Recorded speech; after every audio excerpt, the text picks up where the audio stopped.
Al reflexionar sobre el Evangelio de este 26 de febrero, primer domingo de Cuaresma, el Papa Francisco recordó que al diablo no se le vence dialogando o discutiendo con él, sino con la palabra de Dios, y exhortó a tener siempre cerca la palabra para vencer las tentaciones cotidianas. Al finalizar la oración a la Virgen, el Papa hizo nuevamente un llamado para buscar la paz en Tierra Santa y en Burkina Faso, y lamentó el naufragio de una embarcación con migrantes cerca de Crotone, en la costa calabresa. Escuchemos las palabras del Papa, traducidas al español. Queridos hermanos y hermanas, buenos días. El Evangelio de este primer domingo de Cuaresma nos presenta a Jesús en el desierto, tentado por el diablo. Diablo significa el que divide. El diablo siempre quiere crear división, y eso es lo que se propone también tentando a Jesús. Veamos entonces de quién lo quiere dividir el diablo a Jesús y de qué modo lo tienta. ¿De quién quiere separar el diablo a Jesús?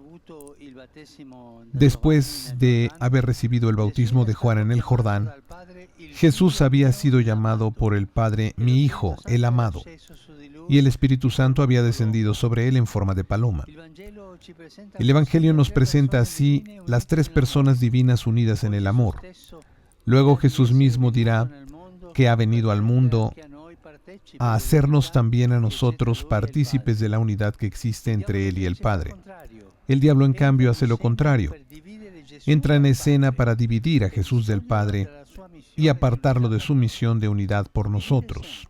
Divide siempre. Veamos ahora de qué modo intenta hacerlo. El diablo quiere aprovechar la condición humana de Jesús, que se encuentra débil porque ha ayunado 40 días y tiene hambre. El maligno entonces intenta infiltrar en él tres venenos potentes para paralizar su misión de unidad. Y estos venenos son el apego, la desconfianza y el poder. Ante todo, el veneno del apego a las cosas, el apego a las necesidades. Con razonamientos persuasivos, el diablo trata de sugestionar a Jesús. Tienes hambre. ¿Por qué tienes que ayunar? Escucha tu necesidad, satisfácela. Tienes el derecho y también tienes el poder. Transforma las piedras en pan. Así la primera tentación. Después el segundo veneno, la desconfianza. ¿Estás seguro, insinúa el maligno, de que el Padre quiere tu bien? Ponlo a prueba. Chantajéalo.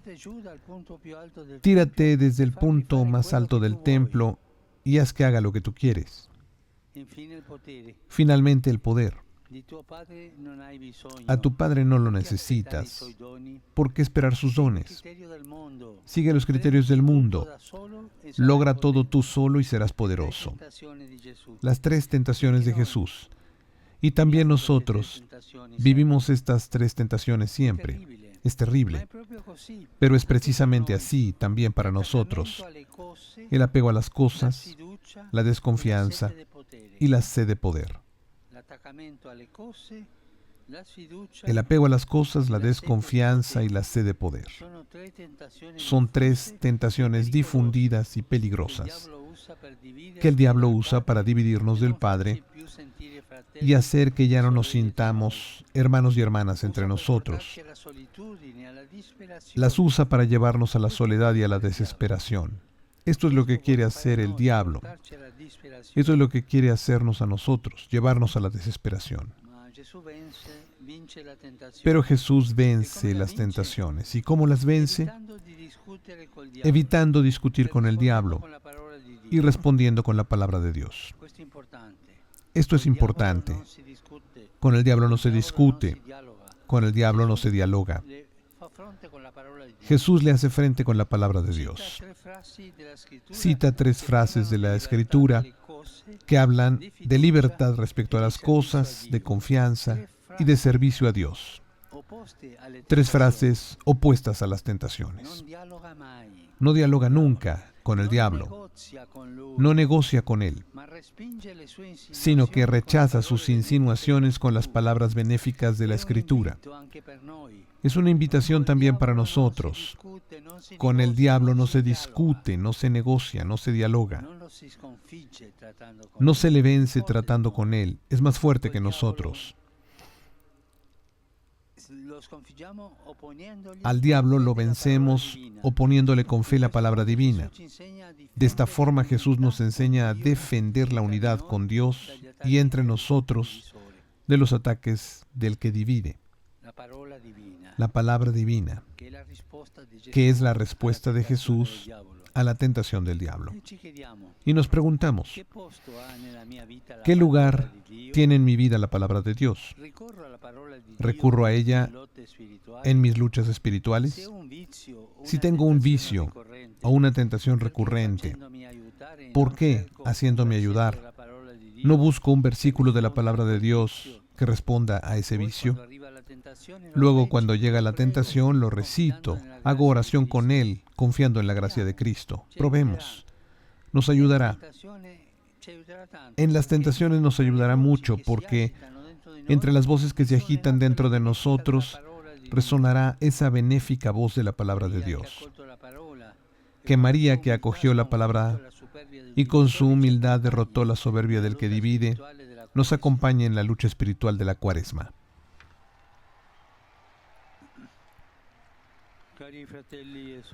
Queridos hermanos y hermanas, llegan una vez más noticias dolorosas desde Tierra Santa. Muchas personas muertas, también niños. ¿Cómo detener esta espiral de violencia?